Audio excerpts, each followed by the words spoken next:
The sand tried very hard to kill Garrett.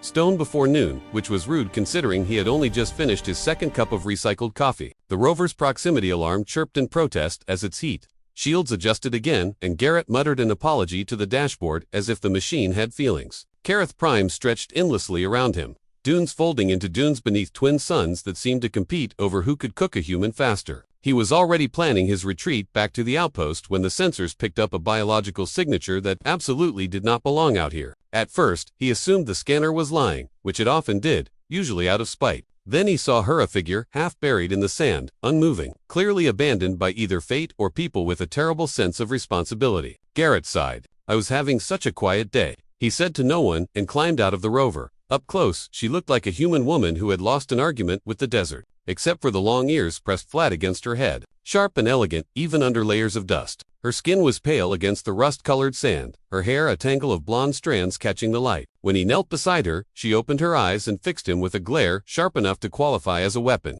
If you are here to mock me, she said hoarsely, do it quickly. Garrett blinked. Good news, he replied. You're alive. Bad news, you're doing it in a very inconvenient place. He offered his water canteen. She stared at it as if it were an insult, then at him. I do not accept charity, she said. He shook the canteen slightly. It's not charity, it's survival. I'm terrible at both, but I try. After a long pause filled only by the wind, she drank. Getting her back to the rover involved more stubbornness than he'd expected from someone who had been left to die. She insisted on walking. He insisted on not having a corpse on his conscience. They compromised by both being miserable. When the rover door finally sealed behind them, she sank into the seat, ears twitching at the hum of the engine. My name is Myra, she said, as if granting him a privilege. I am not lost. Garrett nodded. Great. Then we're both just aggressively misplaced. The outpost appeared hours later, a lonely cluster of metal and solar panels clinging to life, like everything else on Kareth Prime. Garrett helped her inside, immediately regretting not cleaning first. Myra surveyed the interior with thinly veiled judgment. This is where you live, she asked. I call it minimalist, he said. The sand calls it doomed. She almost smiled as the suns dipped low and the heat retreated just enough to be survivable. Garrett set about rationing water and recalibrating shields, fully expecting her to collapse. Instead, she watched him with intense focus, ears angled as if listening to more than sound. Your storm sensors are slow, she said. A sand front will reach the sector by morning. He stared at her. That's impossible, unless you're psychic. She shrugged. Or, unless your technology is crude.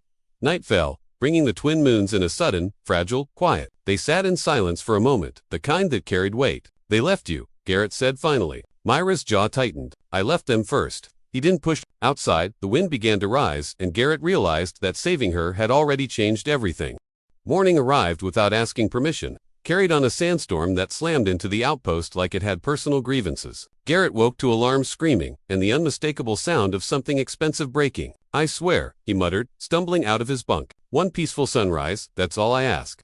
The central console flickered, projecting warning symbols that meant nothing good and very little specific. Before he could start arguing with the system, Myra was already there, standing barefoot on the cold floor, ears tilted toward the walls as if listening to the building itself. The storm has shifted, she said calmly. Your shields are misaligned. Garrett rubbed his eyes. You're very awake for someone who nearly died yesterday.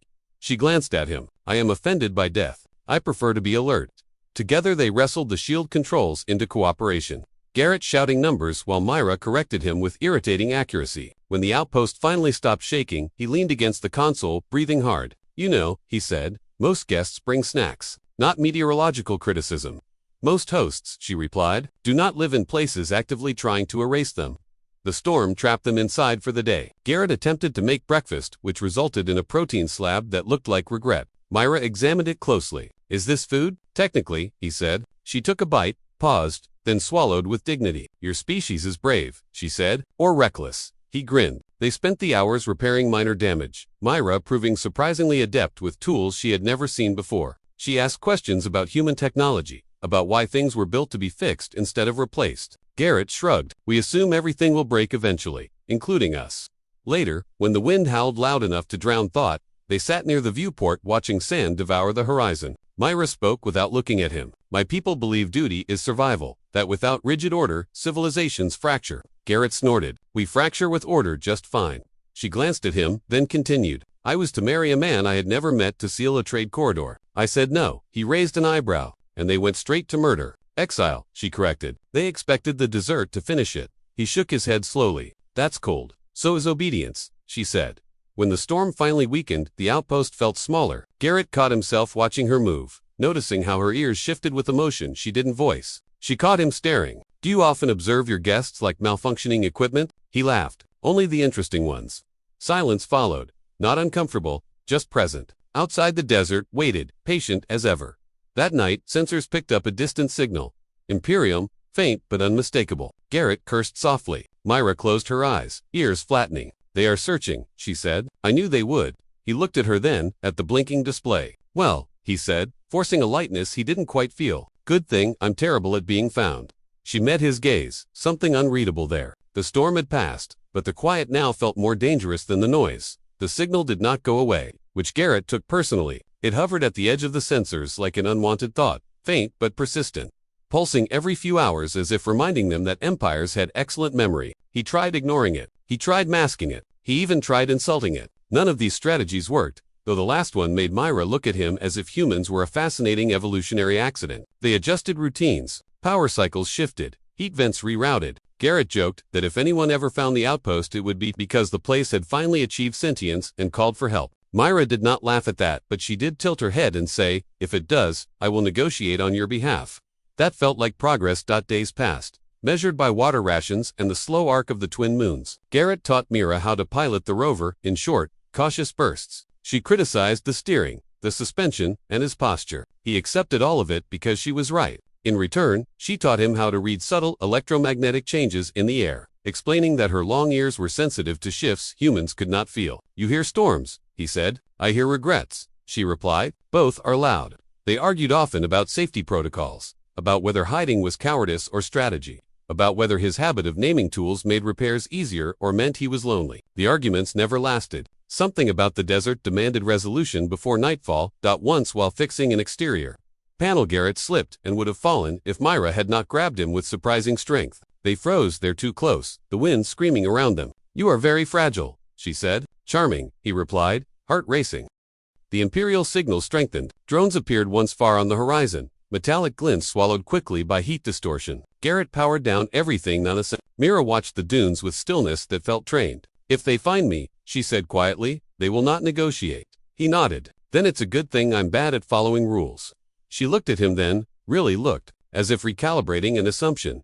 One night as they shared the last decent ration pack, Garrett asked why she truly refused the marriage. She did not answer immediately. When she did, her voice was steady. Because I wanted to choose who I became. He considered that. I chose this life because I was bad at everything else. She almost laughed, a soft sound like sand settling. The next day the sensors spiked. Multiple signals. Closer, Garrett swore, and began preparations that made no sense on paper and perfect sense in desperation. Myra helped, without hesitation. When the outpost lights dimmed and the desert swallowed them in silence, they stood side by side. The danger was real now, undeniable. Garrett glanced at her. If this goes badly, he said, I want it known. I objected to the Empire on aesthetic grounds. She smiled, small but fierce in the vast emptiness of Kareth Prime. That felt like a promise.